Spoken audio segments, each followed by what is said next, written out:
Right. Hello, everyone. So my name is Piotr Święcicki. I work for Worldwide School. Some of you may know me from my previous webinars. So hello, everyone. Now, let's see if you can hear me this time, because me and Tomek were in different places. So could you just, type on the chat whether my voice reaches you or not? Great. I think it does, so we can begin. So today, the subject, the working subject was science, but I just thought that maybe we could have a look at science from not a more personal perspective, that we could talk about our brains a little, right? So this is one of the subjects that has always interested me and puzzled me: cognitive biases. So I thought that maybe we could have a look at it and learn some English words, which are always useful. I'll invite you to bear with me for the next 15 minutes or so and discuss cognitive biases. What are they? Well, let's do a little bit of housekeeping first. Now, every time there's a new word or an interesting word, well, these were my decisions actually, but every time there was an interesting word and I thought that maybe you would like to know something more about it, it's going to be explained at the bottom. So now you know what a bias is, and the word cognitive is also explained. This will be repeated many times on various slides. So let's think about it. Well, our brains, they help us to survive, basically, right? And to make right decisions. But brains can also fool us. Well, they do it for a purpose, for a reason. Brains like systems and order and making decisions, stuff like that. So they sometimes fool us to protect us, but you may sometimes decide not to listen to your brain and to think about it for a little. Maybe you don't need that protection from the environment, right? So we are going to talk about cognitive biases that screw up our decisions. Now, what's that all about?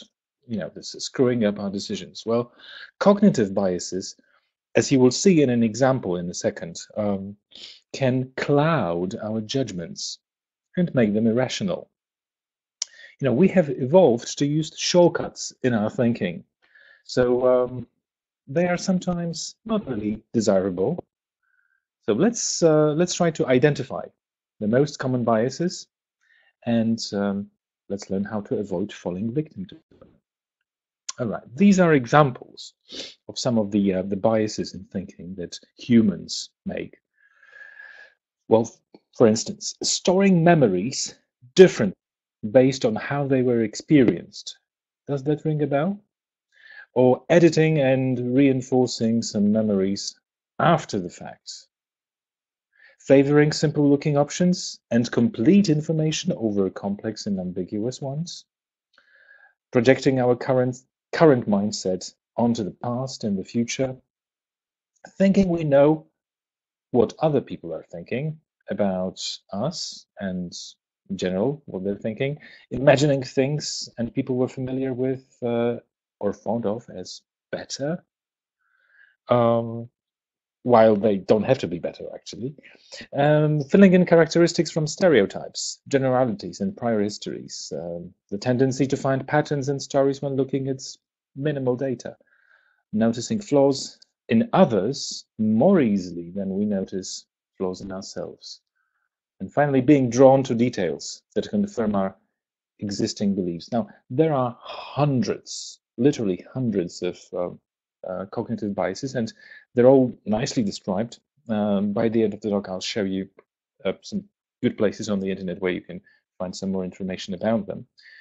And before we go to part one, let me just show you a little video example of one of the cognitive biases, which is called the decoy effect. Now, I'm going to write the word decoy on the blackboard here. And my question to you is this. Do you know what it means? Decoy. Okay, does anybody know what decoy is? Because what we're going to have a look at is something that is called the decoy effect. Okay, anybody knows the word decoy? A few seconds more.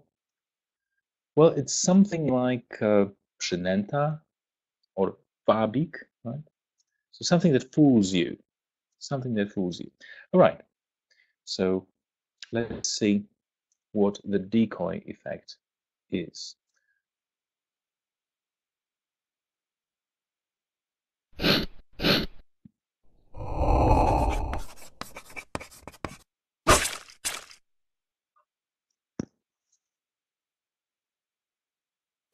Imagine yourself at a car dealership, and you've got your eyes set on two shiny new cars.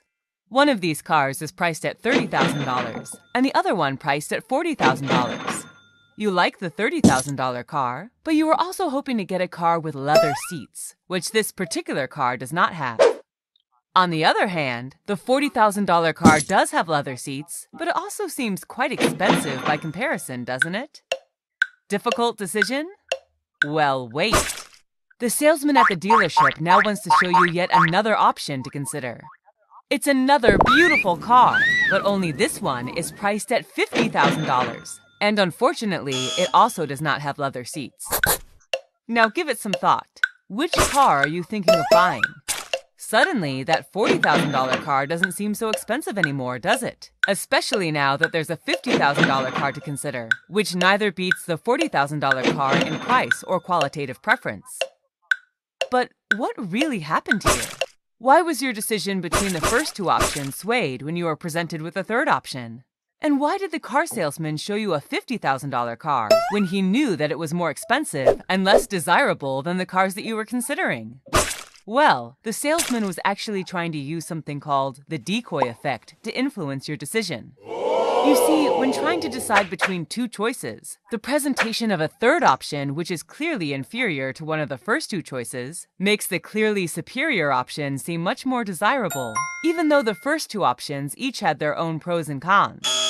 In this case, the $50,000 car was a decoy used to make the $40,000 car seem like it was the best option, even though the $50,000 car was never even in consideration to begin with. The decoy effect is used everywhere to sway consumers to buy things that are a little more expensive, but often seen as overall better deals. Some may think of it as a clever mind trick to get people to compare their choices to something that is completely irrelevant, but we'll just call it a cognitive bias that can screw up your day. If you'd like to see more videos on cognitive biases that can screw up your day, please make sure to like and subscribe. That's all for now. Exactly. Thank you very much. So, I hope now you know what this is all about. That video nicely explained it. But that's just one bias, and we have around 20 more to explore. So let's start. And I hope you've never been tricked in that way, or at least now you will be a bit more careful. So let's start with the first bias that I'd like to talk about. It's called the anchoring bias, hence the little anchor. So what is it? Basically, a tendency to rely too heavily on one trait or piece of information when making decisions. Okay, so usually it's the first piece of information that you get on some kind of a subject. Well, for instance, imagine a salary negotiation and you make the first offer, or somebody else makes the first offer, right?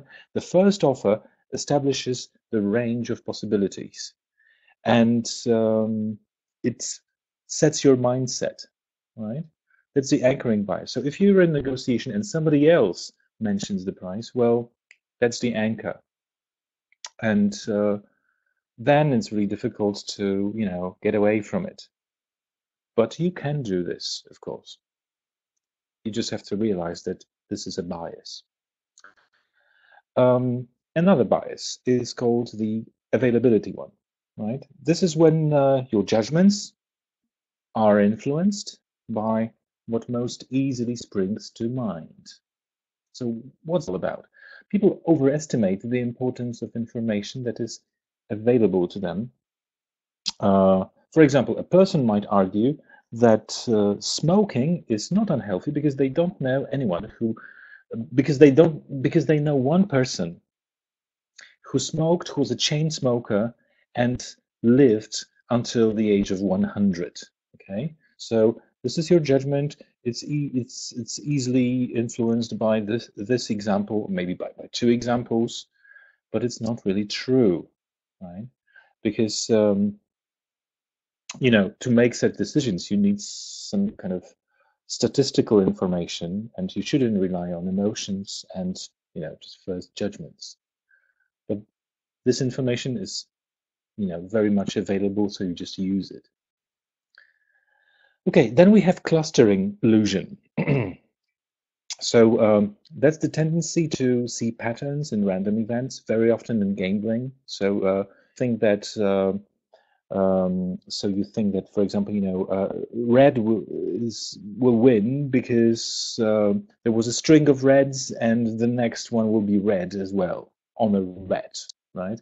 So that's the tendency to see patterns in random events, like there's a pattern here, and it's actually one of the gambling fallacies. So a kind of thinking mistakes in for example, in gambling. Seeing patterns. This is a pattern, so I'll do it. Maybe your brain tells you this, but maybe your brain should tell you, no, stop, don't do that. Confirmation bias. We tend to listen only to information that confirms our preconceptions.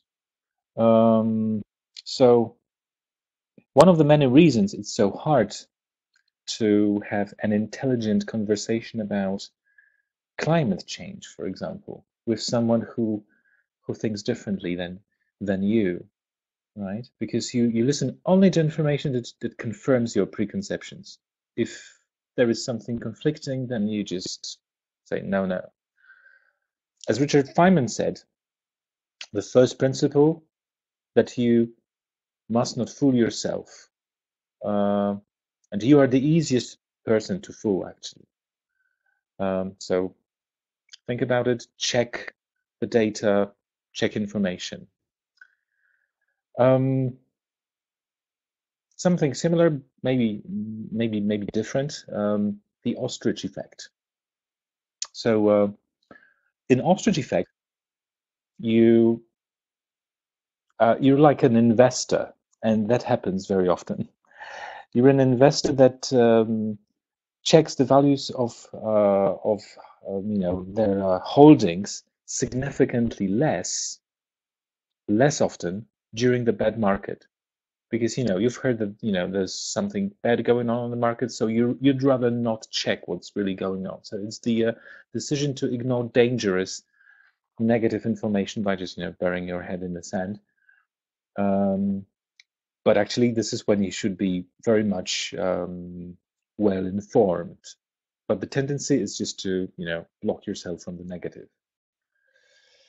Okay, one more before a language exercise. It's called the post-purchase rationalization. So you buy something new, you buy some new electronic equipment, for example, and then you retroactively ascribe positive features to one option that you have selected. For example, you had two computers to choose from, right? And well, you made a decision, and you think positively about your decision. You think, okay, that one is better because maybe it was more expensive, but it's got those nice features.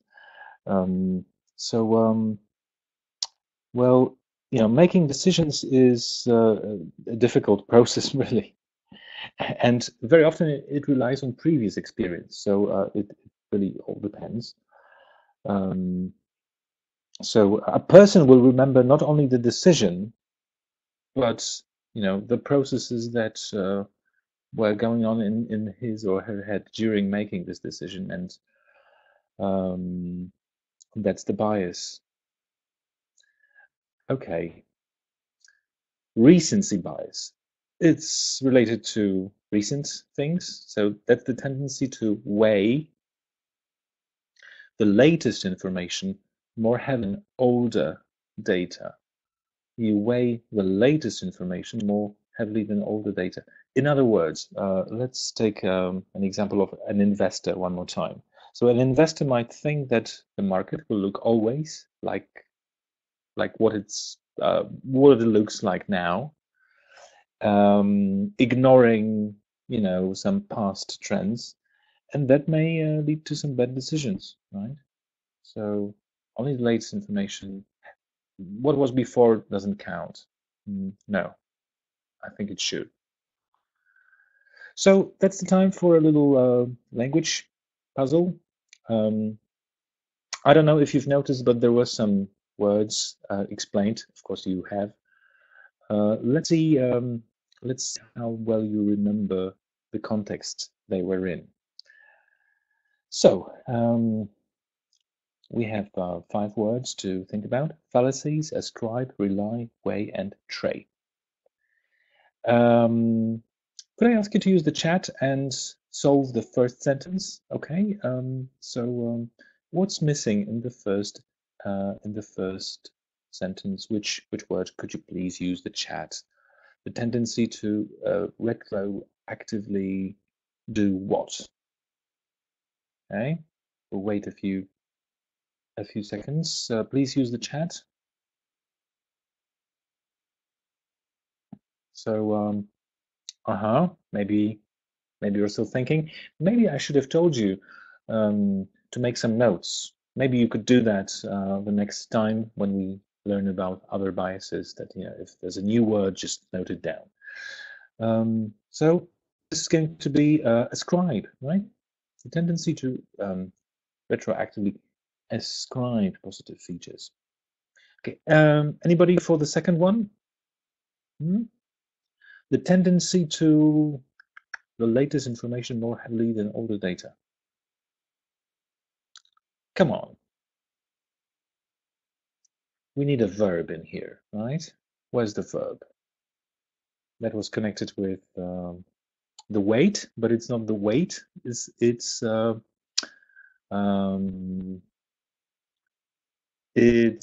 rely, because there's no on, right? We need a preposition there. But thank you, Daniel. Okay. What I meant here was weigh, right? Just weighing. Number 3.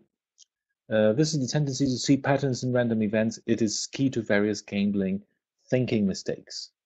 Anybody remembers a word from this list from above which means thinking mistake? Okay.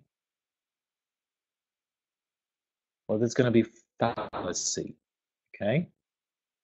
Fallacies, gambling fallacies. And now that shouldn't be very difficult. So you just have to, put them in the right order. The tendency to do something too heavily on one of piece of information. Rely. This time it's rely too heavily on one trait of character. Thank you. Great. Okay, you've done this very well. Maybe you haven't used the chat much. Maybe this can wait for the next time. But this way or another, I'm going to reward you with a little video that will show more cognitive biases, and it will actually also illustrate them. So what I'd like you to do is during during viewing that video, can you choose one bias from this whole list of maybe 12 biases in that video that you think is the most dangerous, just in general in life? Or maybe another one that you sometimes fall into.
Okay, thank you. So, um, can you please use the chat and maybe point to the bias that you think is the most dangerous?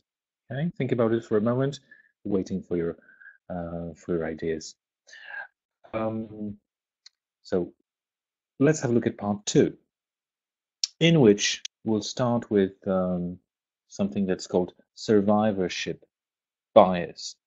Well, in survivorship bias, we can think of an example of a person who wants to be an entrepreneur and wants to start running a food truck. Okay, so he thinks that running a food truck is quite easy because he's heard of some cases of uh, lucky entrepreneurs who make money on food trucks, but he hasn't heard of hundreds of stories of people who failed in that business. So that's an error which comes from focusing on only one or two surviving examples, and it causes us to misjudge a situation, right? So be careful about it. For people who have very stiff um, beliefs on certain things, that's the fire effect. Well, we can experience being wrong about some ideas as an attack on ourselves or on our tribal identity. And this very often leads to strengthening your commitment. Right? So when your core beliefs are challenged, it can cause you to believe even more strongly. That's how it works. But probably we should listen to the other side of the story little and weigh the options. Maybe I'm not entirely right. Maybe the world is not black and white. Now, with this one, which whose name sounds very learned, the Dunning-Kruger effect. Dunning and Kruger were biologists. This effect was named after them. So that's the tendency for unskilled individuals to overestimate unskilled individuals to overestimate their ability, and the tendency for experts to underestimate their ability. So, in other words, the more you know, the less confident you're likely to be. As Bertrand Russell famously said, the whole problem with the world is that fools and fanatics are so certain of themselves, yet wiser people are full of doubts. So because experts know just how much they don't know, they tend to underestimate their ability because they know how much there is still to discover. But it's easy to be overconfident when you don't have a clue, when you have just simple ideas, right? This is very sad, actually. Politicians, dictators, or people you know. Um, this happens very often. Okay, the Barnum effect. That's related to situations like, you go to a psychic or a fortune teller or a palm reader, astrologer, and this person shows you some, tells you some things, and well, you just fill in the gaps. So you see personal specifics in vague statements. You just fill in the gaps. Well, um, probably the reason here is that our minds are just built that way to making connections. So it's easy for us to take vague statements and find ways of interpreting them so that they seem personal. But maybe what your palm reader tells you could be applied to, well, just anybody else. So be careful. Vague statements, there are always places where you can fill in the gaps. Okay, halo effect. That one is pretty obvious.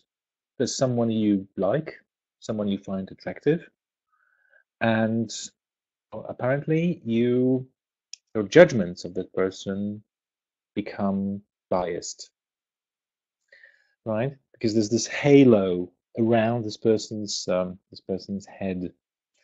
So be careful if there's someone you like at the workplace, for example. Maybe you should be more objective when you judge that person. But it's natural for us to do that. Now this is interesting because everybody would like to be a hero, but when it comes to a real situation when heroes are needed, well, that's pretty difficult, apparently. So when something terrible is happening in a public setting, we can experience a kind of a shock or a mental paralysis. Um, so it distracts us from the sense of personal responsibility. So the problem is that everyone can experience this sense of de-individuation in a crowd. Uh, Maybe that's just a normal reaction of the brain. You don't want to get involved. Maybe there's some danger there that you shouldn't be exposed to.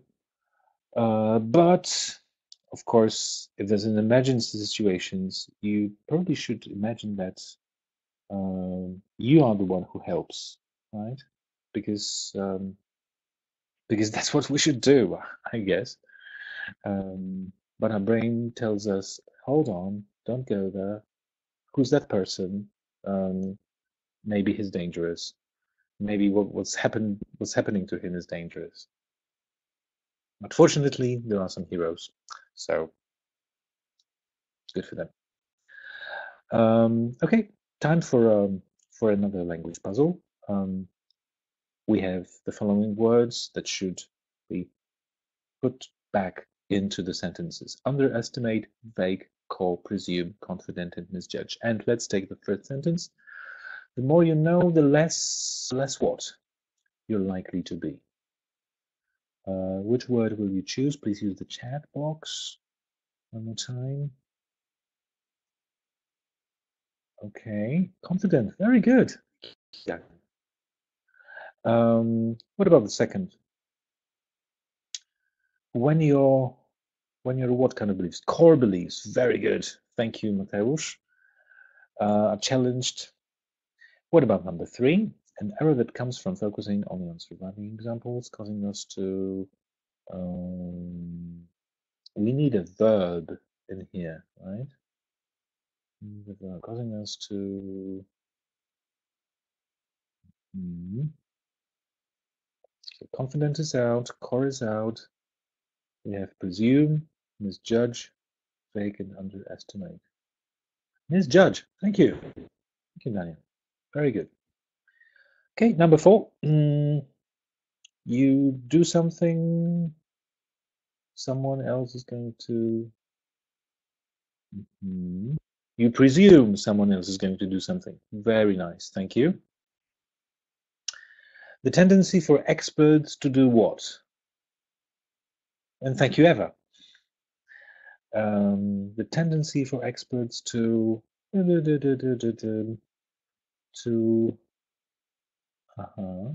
waiting for your ideas here. Underestimate. Thank you, Mateusz. And you see personal specifics in what kind of statements? Vague statements, kind of, hazy statements. Well done. Excellent. All right. So I guess now you've learned another nice video. Actually, the second part of the video that we've seen already. This time, your task is a little different.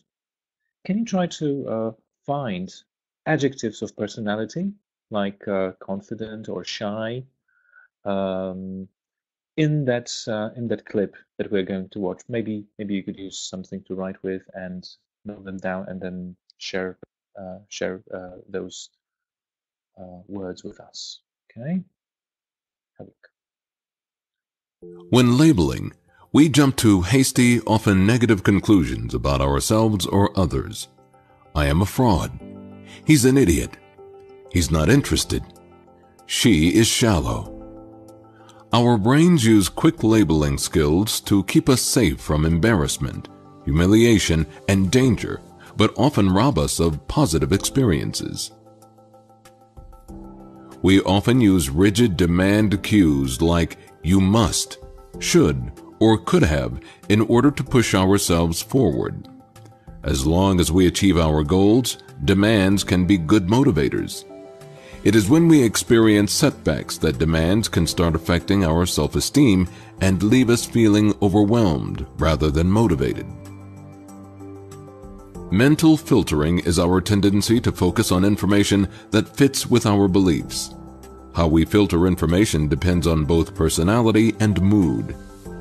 When feeling depressed, we tend to see the world through a pessimistic filter that highlights deficits and blurs our opportunities.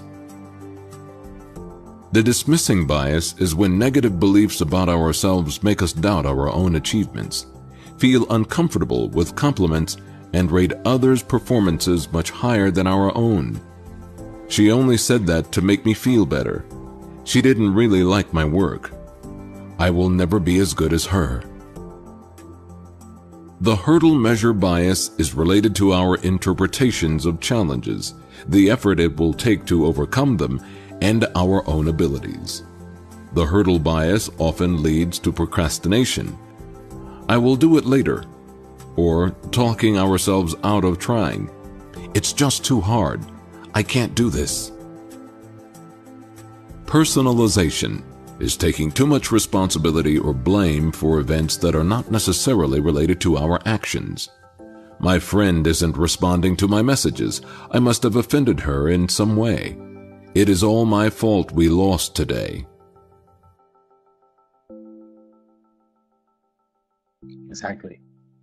So, I ask you to share some of those adjectives of personality that you may have heard in that video. That would be really great if you could just put them in the chat. And in the meantime, we'll just carry on to part 3, in which there are some new biases waiting for us. Well, now 2 biases which are kind of closely related. The first one is called the negativity bias. And that's when the pain of loss and hurt are felt just more keenly than joy. You allow negative things to disproportionately influence your thinking, right? You have a decision to make, but there are those negative things that maybe you shouldn't be considering that much. So why don't you make a pro and con list? Um, Maybe you should think in terms of probabilities, and this can help you evaluate things more objectively than just rely on an emotional impression, right? That's the negativity bias, which is very closely related, I guess, to the pessimism bias, in which you overestimate the likelihood of negative outcomes. The likelihood of negative outcomes. So the glass is half empty, right? The glass is half empty. Well, pessimism is generally often described as a defense mechanism against disappointment. Defense mechanism against disappointment. So be careful about it, because maybe you shouldn't be focusing on the negatives, or maybe you shouldn't be that pessimistic. It can it all depends on the way your brain works, I guess. So okay, we have the doubt avoidance tendency. What's the doubt avoidance tendency? That's the human brain, has evolved to resolve open issues by making decisions. We know that, right? Otherwise, it would be very hard to just live your lives. So part of our speedy decision-making processes come at a price. You just eliminate potential doubts. So be careful, because some decisions, well, they have to be weighed very accurately. You need time. You shouldn't be hasty. But sometimes when you make a speedy decision, you eliminate the potential doubts. On the one hand, it could be a good idea to make a speedy decision, but on the other hand, this may cause some mistakes. So I guess that you should just simply make some judgments about the decisions. Is this going to be a speedy decision, and or is this going to be something that I'm going to ponder? Inconsistency avoidance tendency. We rarely do things that are inconsistent with our beliefs, habits, and identity. I guess you can imagine that, right? You like something and you find it very difficult to stop wearing it or stop doing it. So to save energy, we are reluctant to change our habits, especially the bad ones. But changing habits is not a bad idea sometimes, right? Also for the brain. Pain avoiding denial, right? That's when if we make a habit, of continually avoiding information that is painful, right? We'll just have a distorted view of reality. So don't escape from the painful, decisions. Don't distort reality in order to make you feel better. I guess that's easier to say than done, but we should definitely remember about it. And one more, stress influence tendency. Some stress sometimes helps us, but too much stress destroys our decision-making abilities. So we must learn how to manage stress in situations so that we make the best decisions. So I don't know. Well, it depends on the person, but you should get familiar with your stress reactions, I guess. Listen to your body. When you are overwhelmed with something, with the decisions you want to make or you have to make, take a step back, take some perspective. Being overwhelmed is nothing nice. Okay, right. And finally, I think that's the last of the biases I wanted to discuss with you. It's the availability bias. Something is available right at your, at your side. We tend to overemphasize information that is the most available from our surrounding and our mind. And unfortunately, the easiness doesn't mean that the information is the most useful one. So what should we do? We should train ourselves to brainstorm all possibilities rather than jumping to conclusions, right? Maybe we could use a checklist or procedures, to curb this tendency of making, judgments by using the most available data, right? Always look for evidence that disproves your points. Play devil's advocate with yourself, or ask others to do that with you. And in business context, for example, in meetings, let other people talk first so you don't bias how they respond. Right. So that was like a 20 plus 20 more in the videos, biases. And like I said at the beginning, there are hundreds of them available in here, in our brains. So let's have a quick run through the words that we've just seen recently. Reluctant, distort, overwhelmed, inconsistent, and likelihood. Where do they fit? Let's take the first sentence. We rarely do things that are of our identities and habits. So which word do you choose, guys? I can see Anna writing. Okay, Anna, I haven't had any inconsistent. Very good, Anna. Excellent. So maybe one more time. When you feel persistently what? Persistently overwhelmed. Thank you, Mateusz. Take a step back. Maybe you don't have to make that decision instantly. You overestimate the what of negative outcomes. You overestimate the likelihood, like the probability, right?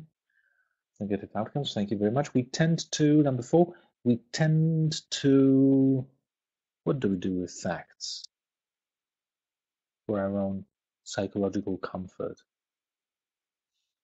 That's really mean what we sometimes do to ourselves, right?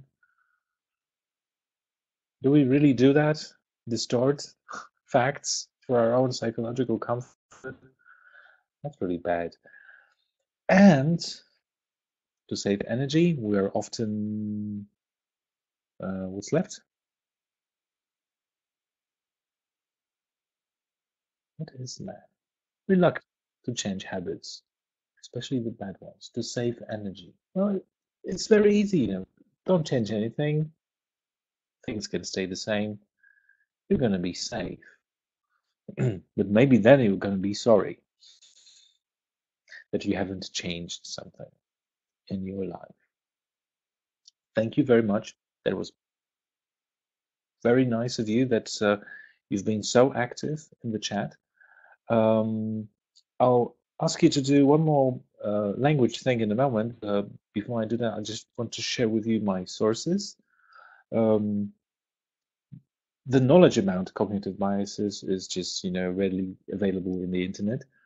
And you'll get those sources in your PDF material that we'll prepare for you after Easter time. So before we say goodbye, just one more little request from me. Think about all the words you have learned today. Maybe the words that you reminded yourselves of. And can you write 3 words? Can I ask each of you to use the chat box to write at least 3 words that you remember from this webinar? Okay, 3 words. that you remember from the first, second, and third section. If you don't remember three, it could be one, could be two, just anything. I think it was worth being here, even if you just take one word out of it. Thank you very much, Mateusz. Cognitive, vague, and underestimate. Excellent job. Anybody else? Please? 3 words. Eva is writing something. Excellent. Very good, Eva. We're looking forward to that.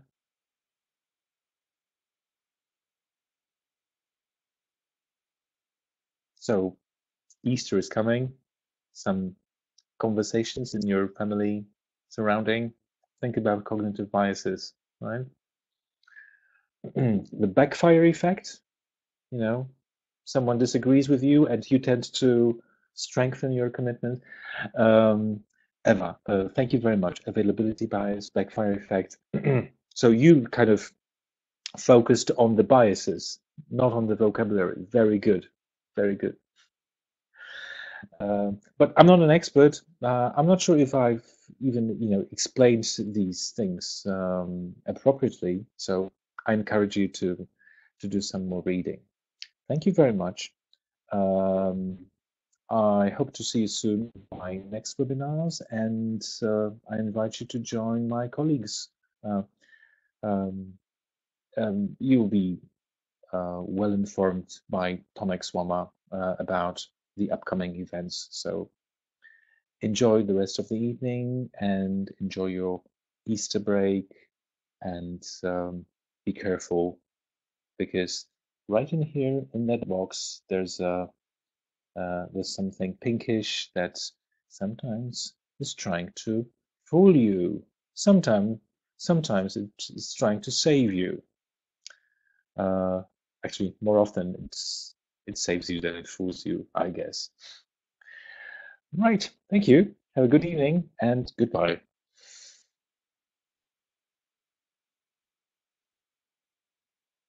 See you soon. Cheers.